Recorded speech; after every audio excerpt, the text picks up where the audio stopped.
Hola oyentes de Radio Sefarad y bienvenidos a un informativo comentado por Jorge. ¿Qué tal? ¿Qué tal, Alejandro? Comenzamos con los titulares de hoy. Familias en duelo protestan contra la eliminación de la palabra masacre del proyecto de ley de conmemoración del 7 de octubre. Israel afirma haber eliminado al terrorista de Hamás responsable de los atentados con bombas en autobuses de 2004 que mataron a 16 civiles. Irán se prepara para las conversaciones con Estados Unidos y ofrece garantías nucleares con condiciones. Polonia e Italia rechazan la invitación de la Junta de Paz, alegando dudas y barreras constitucionales. Un niño judío tropezó, fue golpeado y apuñalado con un cuchillo camino a una sinagoga de París.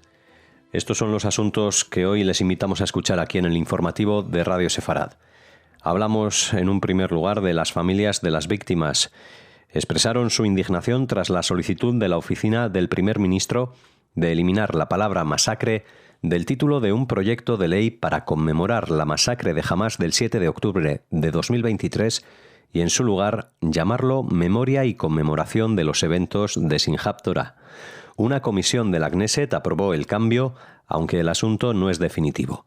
El primer ministro Benjamín Netanyahu se ha opuesto durante mucho tiempo a la formación de una comisión estatal de investigación, alegando que, dado que una comisión estatal es designada por el Poder Judicial, cuyos poderes su gobierno ha tratado de limitar, estaría sesgada en su contra. En lugar de ello, la coalición está impulsando un proyecto de ley para establecer una investigación designada políticamente en lugar de una comisión de investigación estatal independiente, en una medida a la que se oponen la mayoría de las familias de los rehenes y los familiares de los asesinados el 7 de octubre. El Consejo de Octubre, que representa a las familias de las personas asesinadas durante los ataques del 7 de octubre, dice en una declaración que este es el último intento de la oficina del primer ministro de encubrir la masacre del 7 de octubre. Queremos dejarlo claro, hubo una masacre, pagamos el precio más alto posible por ella. Nos aseguraremos de que todos los responsables sean investigados por una comisión estatal de investigación y también paguen el precio. La sangre de ningún político es más roja que la de nuestros hijos, nuestros hermanos y nuestros padres. Sí, ahora que, digamos, hemos pasado del terreno bélico al terreno político, pues surgen este tipo de enfrentamientos que son por la designación y cómo llamar a las cosas, porque sí, el gobierno de Netanyahu ha estado tratando de evitar esta situación, un informe que demuestre no solamente que se cometieron errores, sino que fueron errores garrafales de apreciación de política que llevaron al desastre, a la masacre que tuvo lugar ese 7 de octubre. Que hubo, cada vez surgen más noticias referentes a que el gobierno de Israel estaba alertado de que se estaba preparando una invasión, tal como ocurrió en el 2023, que había cada vez más signos y el gobierno decidió desdeñarlos, no hacerles mucho caso y desgraciadamente en ese día del 7 de octubre del 2023, pues las guardias que estaban velando por la seguridad en un día festivo en Israel eran muy reducidas, se habían reducido de forma muy grande y por eso sucedió lo que sucedió. No estamos diciendo, y tampoco lo dicen las familias, que no hubiera habido una incursión de los terroristas como hubo, pero quizás los resultados hubieran sido muy distintos, no hubieran llegado a la cantidad enorme de civiles que fueron masacrados en esa primera ola, ese primer día, esos primeros 1.500 personas que murieron en apenas unas horas. Todo esto representa una inacción del gobierno que justamente el gobierno trata de evitar que queden claro a través de esta comisión de investigación y empezando por el propio nombre de la comisión, a la que en vez de llamar la comisión que investiga la masacre, quieren decir la conmemoración de los eventos de Simchat Torah. Esto es un eufemismo que se hace insoportable para los familiares de las víctimas. Un terrorista de Hamás que estuvo detrás de un doble atentado suicida mortal en 2004 murió en un ataque aéreo israelí en la Franja de Gaza la semana pasada. El Basel Himouni fue atacado el 4 de febrero como parte de una serie de ataques contra operativos terroristas en respuesta a una emboscada de hombres armados contra tropas en el norte de la Franja, durante el cual un oficial reservista resultó gravemente herido. Himouni, un destacado miembro de Hamás de Hebrón, envió 2 atacantes suicidas para llevar a cabo un ataque simultáneo contra 2 autobuses en Beerseba en agosto de 2004. Los ataques mataron a 16 civiles israelíes e hirieron a más de 100. Fue capturado en octubre de 2004 y sentenciado a prisión, pero fue liberado y exiliado a Gaza en un acuerdo de 2011 en el que Israel intercambió 1.027 convictos terroristas por el soldado cautivo de las Fuerzas de Defensa de Israel, Gilad Shalit. Desde su liberación de la custodia israelí, Himouni volvió a reclutar atacantes y dirigir actividades terroristas. Como parte de su papel en Hamás, durante la guerra estuvo involucrado en la fabricación y colocación de dispositivos explosivos para dañar a las fuerzas israelíes. Bueno, esto es el resultado de un ataque que tuvo lugar esta semana, pero este personaje llevaba mucho tiempo conocido por las Fuerzas de Defensa de Israel. Fíjense que cuando fue liberado en el año 2011, por el intercambio de prisioneros por Gilad Shalit, fue enviado, en vez de a su sitio original, Hebrón, fue enviado a la Franja de Gaza. Con eso, pues, han puesto todavía más en peligro a la población israelí que si se hubiera quedado en Hebrón, creo.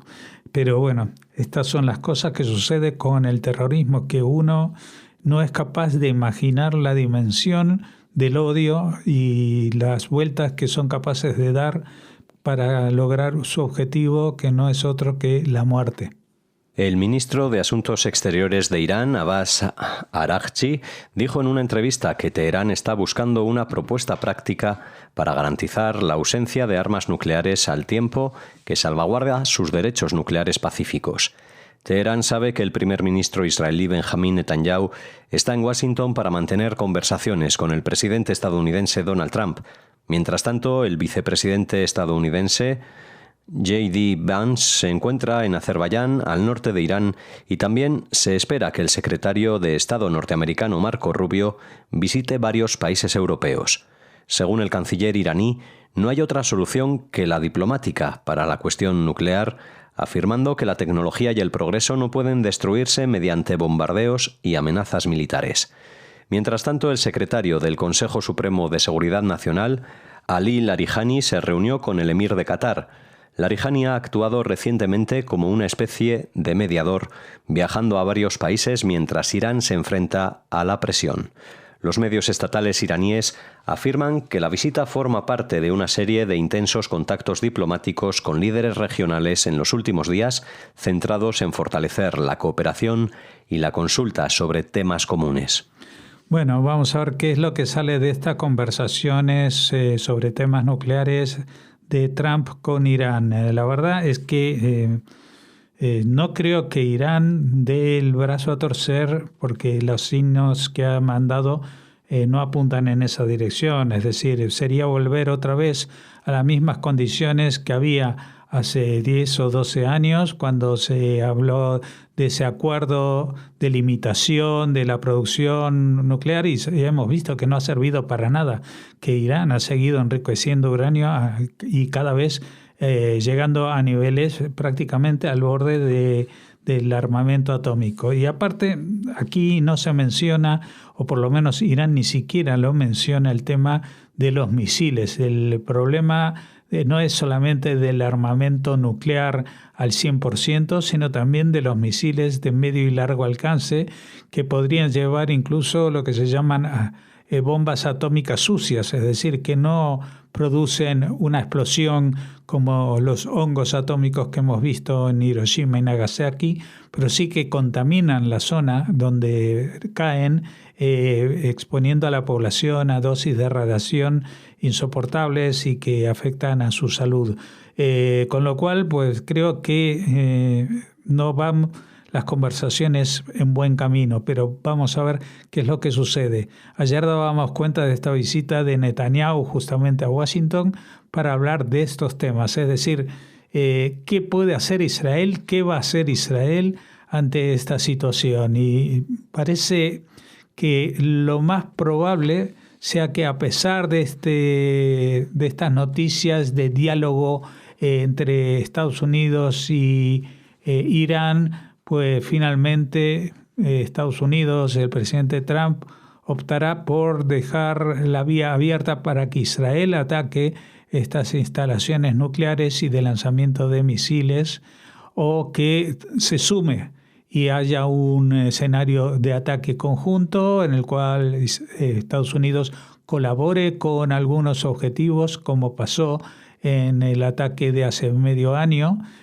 o un tercer escenario que me parece que es el más difícil, que Estados Unidos haga toda la labor él solo y impulse una presión insoportable para el régimen iraní, provocando su caída. Me parece que esa visión es demasiado optimista y, digamos, sí que sería la que estarían soñando muchos opositores dentro del país de Irán, que quieren acabar con el régimen de los ayatolás, pero a menos que hayan sufrido una derrota militar muy contundente, tampoco va a suponer para ellos demasiado problema reponerse, restañarse las heridas y volver a reconstruir esa forma que tienen de entender la protección patria, que es atacando a Israel, que si lo vemos así, pues parece bastante a lo que sucede con Hamás y las negociaciones que están en curso en la Franja de Gaza. Es decir, que pueden renunciar a algunas cosas, pero lo que no van a renunciar es a su propia esencia, que es la destrucción de Israel. Polonia e Italia no se unirán a la Junta de Paz del presidente estadounidense Donald Trump, anunciaron Varsovia y Roma el miércoles, sumándose a la lista de aliados de Washington que permanecen al margen. Inicialmente diseñada para consolidar el cese del fuego en Gaza, Trump cree que la Junta de Paz asumirá un papel más amplio en la resolución de conflictos globales, lo que algunos países temen que signifique que podría convertirse en un rival de las Naciones Unidas. Esto, junto con el hecho de que Rusia y Bielorrusia fueron invitados a unirse, significa que muchos países occidentales han adoptado un enfoque cauteloso. La primera ministra italiana, Giorgia Meloni, cercana a Trump, dijo el mes pasado que le había pedido que modificara los términos de la Junta de Paz para permitir que Italia se uniera. Sí, la verdad que el tema es que de lo que está hablando ahora Donald Trump cuando habla de la Junta de Paz y del Ejército de Estabilización no es lo mismo de lo que se hablaba hace unos meses. Ahora Trump es mucho más ambicioso y todo el mundo interpreta que lo que quiere es tener una alternativa a las propias Naciones Unidas, crear un foro paralelo en el cual pues Estados Unidos y él mismo sean los reyes del mambo, por decirlo de alguna manera, e incluso con la presencia de países como Rusia o en este caso también Bielorrusia, que se sometan a este tipo de nuevo encaje de una sociedad de naciones. Esto dista de la primera propuesta que fue del plan de paz de Trump respecto a cómo se vería el día después del alto el fuego y la devolución de los rehenes. Ahora tanto Italia como Polonia lo miran con recelo porque ven que si van a tener que compartir protagonismo e incluso soldados conviviendo por un lado de Italia y Polonia y por el otro de Rusia y Bielorrusia, pues les antoja la cosa bastante complicada. Pensemos que a día de hoy los principales enemigos a los que se ve enfrentado Polonia son justamente Bielorrusia y Rusia, y si estarán en un mismo foro reducido, pues aunque hablen de temas que tienen que ver con Medio Oriente, es un cóctel muy explosivo. Un niño judío de 13 años fue hecho tropezar, golpeado y le pusieron un cuchillo en la garganta el lunes cuando se dirigía a una sinagoga en el centro de París. El niño llevaba una kipá y por lo tanto era identificable como judío. Denunció que se dirigía a la sinagoga cuando 5 personas lo atacaron, le quitaron la chaqueta y le ordenaron vaciar los bolsillos. Añadió que le hicieron tropezar, le dieron puñetazos en la cara y le pusieron un cuchillo en la garganta antes de robarle los AirPods. La víctima declaró que sus agresores le hicieron comentarios antisemitas. El niño estaba en una videollamada cuando ocurrió el ataque y la persona del otro lado de la llamada pudo proporcionar la identificación del atacante. Hay un arrestado. Bueno, un arrestado que tiene 19 años, como siempre, que se habla de temas similares en las noticias. No se menciona su origen étnico, pero dado las circunstancias, pues me llamaría muchísimo la atención si este ataque en el centro de París a un niño judío no fuese producido por jóvenes de musulmanes y una panda de ellos. Esto quiere decir que un nuevo ataque que, sumado a los anteriores, ahora ya avanza también para hacerse efectivo contra la población infantil. Esto no tiene fin y no tiene ninguna salida a menos que los propios gobiernos europeos hagan acciones muy radicales para frenarlo. Y acciones muy radicales que pueden significar pues contratiempos en las urnas o en adopciones políticas, porque evidentemente en un país como Francia las minorías étnicas y religiosas como los musulmanes pesan mucho a la hora de llamar a las urnas, y una ley que limite la libertad de ataque, llamémoslo así, de estos jóvenes o incluso si son adultos, puede ser mal visto por esas minorías tan mayoritarias y puede causar muchos disgustos a otras minorías como los judíos de Francia, que cada vez más se sentirán más desarropados y más sin protección frente a los ataques en plena calle de París. Este comentario cierra el análisis de estas noticias de hoy aquí en Radio Sefarad. Les esperamos mañana con otros temas.